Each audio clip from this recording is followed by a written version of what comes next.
Olá, está no ar o Século News, edição especial. O Vaticano discute o status de um Papa emérito. Confira algumas dicas para casais de noivos antes do matrimônio. E você vai ver a importância cultural e histórica da Catedral de Notre-Dame. O Papa emérito Bento XVI fez história ao renunciar em 2013. A partir de então, o status de um Papa emérito passou a ser discutido no Vaticano. Vários anos se passaram desde a renúncia do Papa Bento XVI. A decisão que chocou tantos na época tornou-se pacificamente aceita por todos. Vires meas, in gravescente etate, non iam aptas esse ad monus Petrinum eque administrandum. Com a eleição de um novo Papa, as pessoas ficaram inicialmente preocupadas quando viram dois sucessores de São Pedro juntos. A presença do Papa emérito no Vaticano é agora normal. Uma das primeiras ações do Papa Francisco depois de sua eleição foi saudar o Papa emérito. Mesmo quando o Papa Francisco nomeia novos cardeais, a primeira coisa que eles fazem é saudar o Papa Bento XVI. Agora que sua presença é melhor compreendida, esclarecer sua importâância teológica e legal é necessário para evitar futuros mal-entendidos. O Papa reinante poderia fazer uma Constituição Apostólica ou, em qualquer caso, um documento legal vinculativo para definir, delinear e esclarecer as funções do Pontífice Emérito. Delimitar e chiarire i ruoli del Pontefice Emerito. Roberto Regoli escreveu a biografia do Papa Bento XVI. Ele também dirige o Departamento de História da Pontifícia Universidade Gregoriana, em Roma.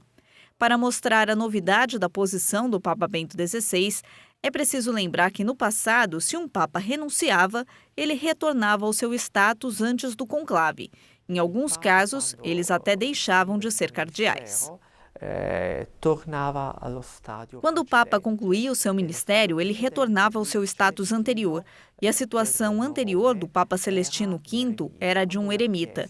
Anos mais tarde, quando foi canonizado, a Igreja não o chamou de São Celestino V, foi São Pedro de Morrone.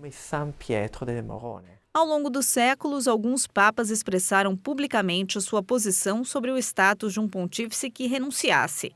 Por exemplo, o Papa Pio XII fez isso. Houve uma mudança no século XX.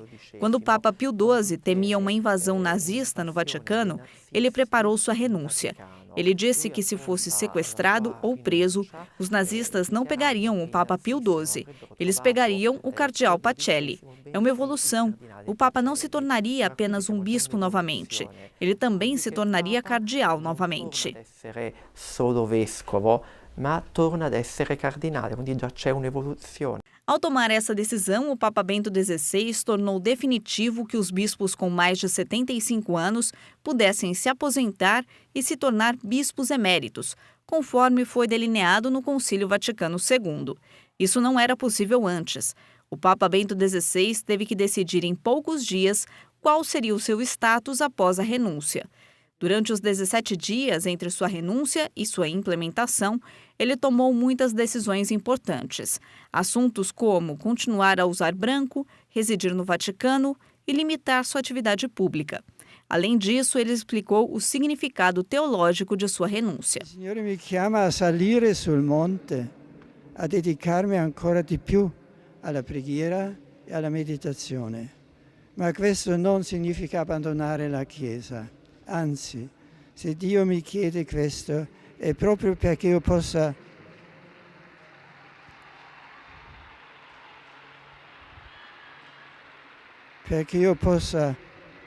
continuare a servirla con la stessa dedizione e lo stesso amore con cui ho cercato farlo fino ad ora, ma nel modo più adatto alla mia età e alle mie forze.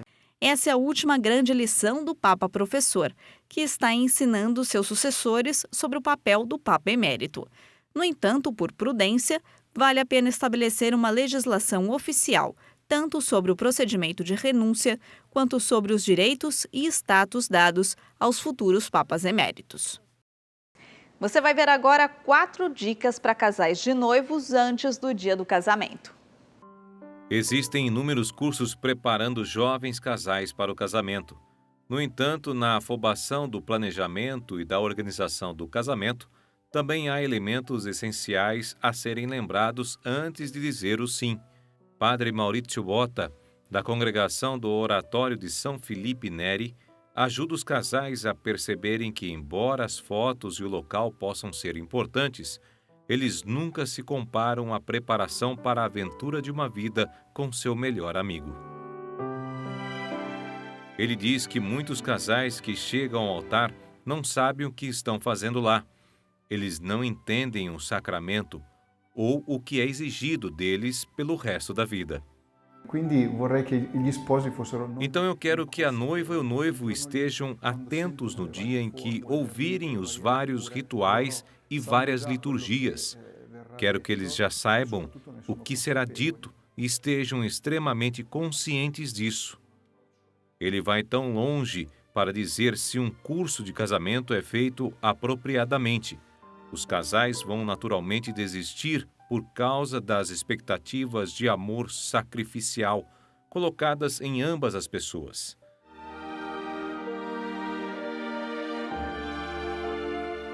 De cursos online e retiros de fim de semana a questionários de compatibilidade psicológica, é importante encontrar o curso certo. Eu acredito que todo casal deve se esforçar para encontrar onde eles estão com sede, onde eles podem encontrar alimento e podem ser desafiados. Pode ser um livro, uma mensagem de áudio ou algo na internet.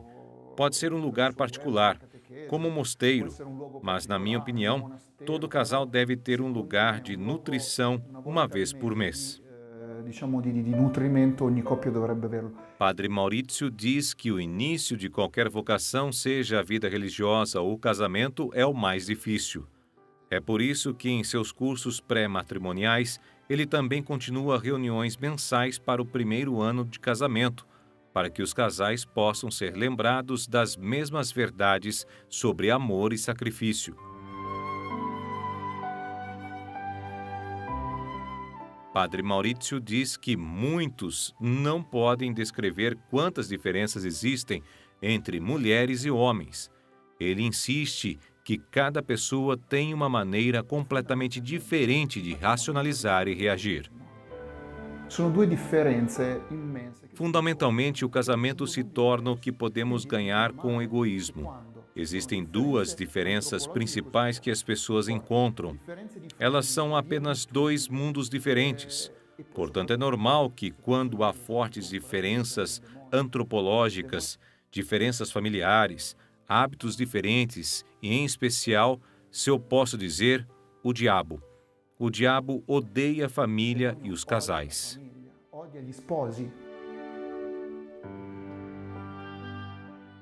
Padre Maurizio insiste que bagunçar é normal, mesmo gritando na frente dos filhos, mas há um elemento chave para seguir em frente. Em certo sentido, o casamento é uma escola de perdão.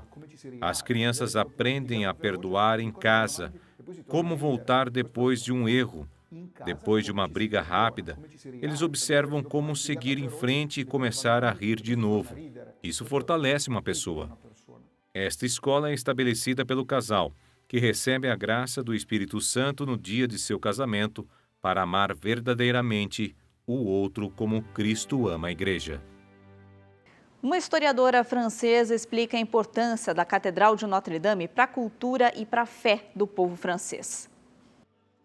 O mundo católico foi abalado quando o incêndio se alastrou, consumindo a Catedral de Notre-Dame, lançando chamas e fumaça para o ar. Por mais de 20 anos, Elizabeth Lévy trabalhou como historiadora de arte no Vaticano.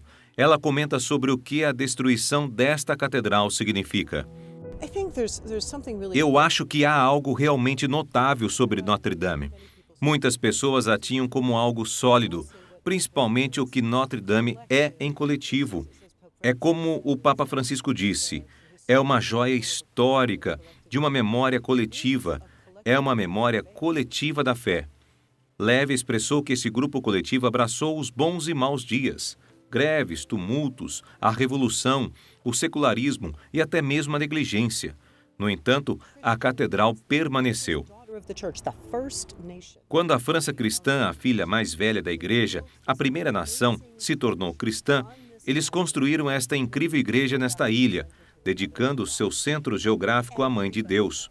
Todos ajudaram, tudo era parte, todo mundo fazia parte disso. Esta é uma expressão do povo, do amor de Deus. O presidente francês Emmanuel Macron fez um apelo, pedindo ajuda para reconstruir a catedral em 5 anos. Mais de 800 milhões de euros em doações chegaram.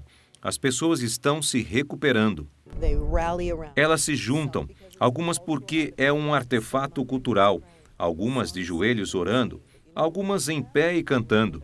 Mas você sabe o que estamos vendo? Estamos olhando um povo se reunir, e isso é eclesial. Então ainda está fazendo o trabalho de unir as pessoas. Da França para os Estados Unidos e até para o Vaticano, os países estão oferecendo apoio.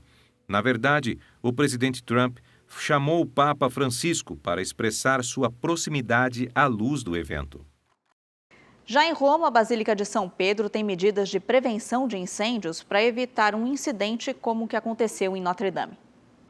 O Vaticano está preparado para atuar em poucos minutos caso ocorra um eventual incêndio na Basílica de São Pedro, na Capela Sistina ou nos museus do Vaticano.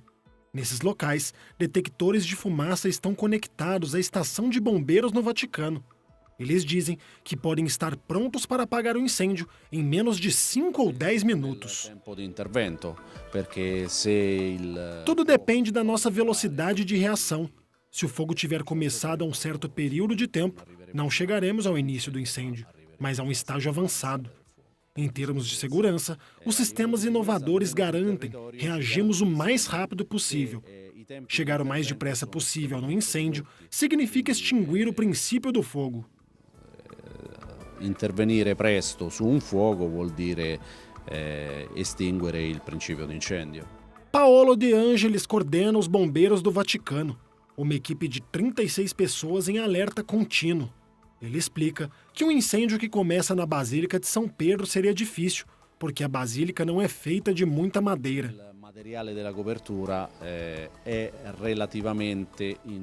O material da cobertura não é feito de madeira. A abóbada principal é feita de tijolos. O teto é feito de concreto armado e há algumas peças de madeira que sustentam o telhado. Mas esses edifícios são tratados com material especial que retarda o fogo. In cui ci troviamo sono trattati con materiali particolari. O santo padroeiro dos bombeiros do Vaticano é o Papa São Leão IV.